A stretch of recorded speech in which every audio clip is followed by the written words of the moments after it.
Hey, how you doing? Kevin Zugschwert here from KJZ Music, and today I'm beginning a brand new series on how to record a song from scratch.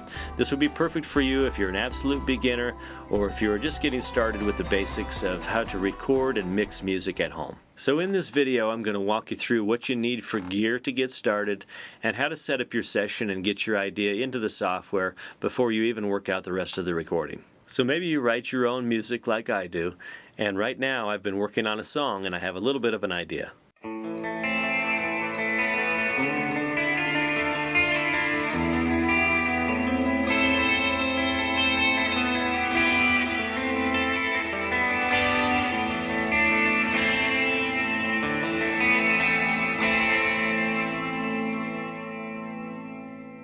I want to get this idea into my computer so I don't forget it, and then I want to build it out into a complete song. The first thing you're going to need to get started recording at home is a computer or an iPad.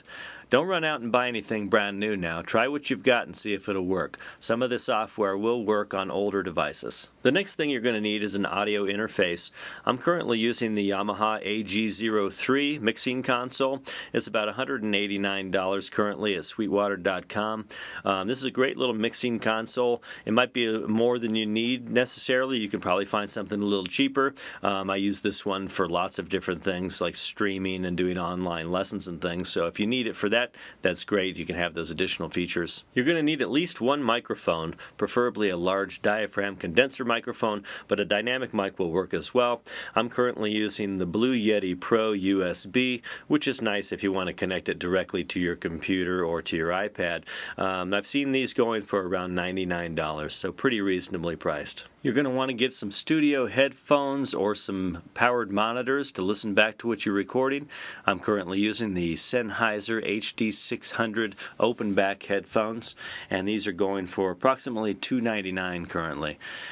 These active monitors that I'm using are JBL LSR 2328P powered monitors with an 8-inch woofer, and these are hard to find new, so you'll have to look for something a little bit different unless you can find a pair of these used, and they were going for around $300 per speaker. And the last thing you're going to need is a piece of recording software, also known as a DAW, a digital audio workstation.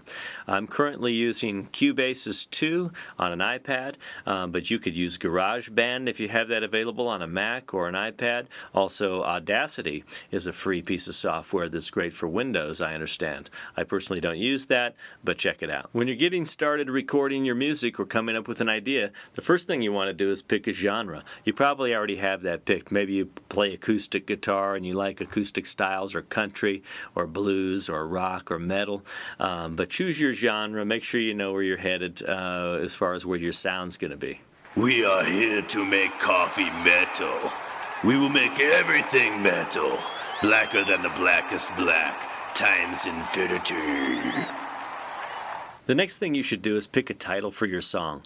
We want to have some kind of a direction, some kind of story. Is it going to feel good? Is it going to be dark and moody? What's the story going to be about? What's the song going to be about? That'll lead us to picking a key signature, a time signature, and a tempo. For example, a key signature, if we're doing a feel-good song, you might want to be in the key of C major, a real feel-good kind of sounding key. If we're going to do a dark and moody kind of heavy metal song, maybe, we want to be in E harmonic minor, perhaps. Now, as far as the time signature goes, if it's going to be rock, a 4/4 time signature is going to be pretty straightforward. A waltz, perhaps, would be 3/4 time signature. Then you've got tempo, right? If you want to do a slow and danceable kind of ballad, you want to be at a tempo of maybe 70 beats per minute. If you want to do a fast, up-tempo metal song, you want to be at maybe 140 beats per minute. Choose an instrument to set the scene and to get your idea flowing. Maybe you want to start with a drum loop and try and get the groove going there. Maybe you want to start on your guitar with a chord progression.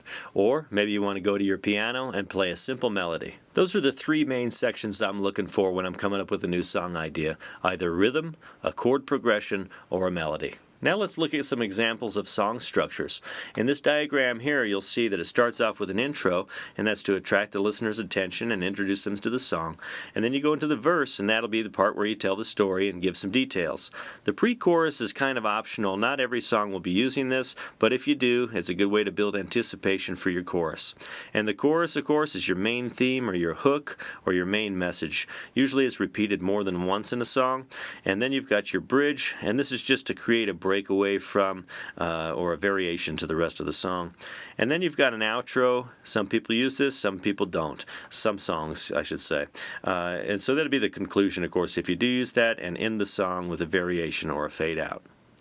One tip about song structures I learned that I want to share with you is the idea of reverse engineering the song, starting with the chorus. You know, write your hook first, write that main section first, and then work in reverse. Then write the verse, then write your intro, and build it from those points instead. Regarding composition, it's a good idea to choose your format.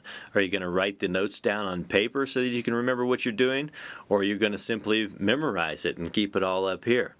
Or are you going to use software like I do so that when you forget it tomorrow, you'll still be able to play it the same way? I tend to forget notes when I'm writing a song, so I need to tab it out. I'm using this app called Guitar Pro, and this is on the iPad, but I prefer it on the PC for Windows. Guitar Pro 7 is the version I'm currently using, and this is the verse section that I've been showing you here, and I'm going to be recording. Take a listen.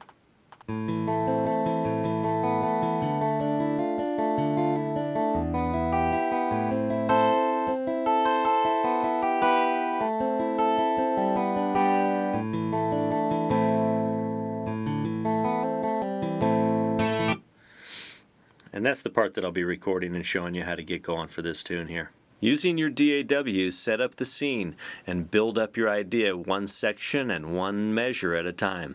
I'm using Cubasis 2 on an iPad Air here, and I'm going to open up a new project and walk you through the setup process. We'll create a new project here, and I'm going to call this song You're Mine. That'll be my title. And the first thing I'd like to do is add an audio track onto this.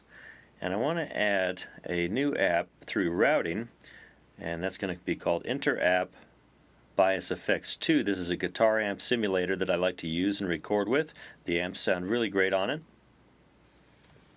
And there it is. It's all set up and ready to go. Let's go back to Cubasis. Alright, and this is set up. Now I like to use this little looper guide here to set my measures. I'm going to set that up for 7 measures. And I might give myself an extra one here for the drum loop when I get ready to drop that in. And then I've got this metronome ready to go. Let's see if that's active. And it is, so I'm ready to record.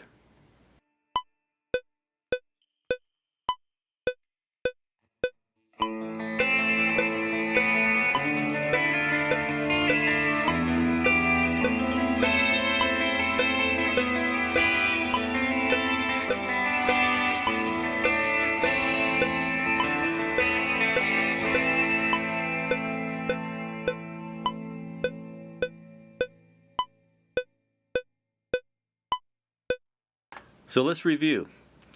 Pick a title for your song to give it direction.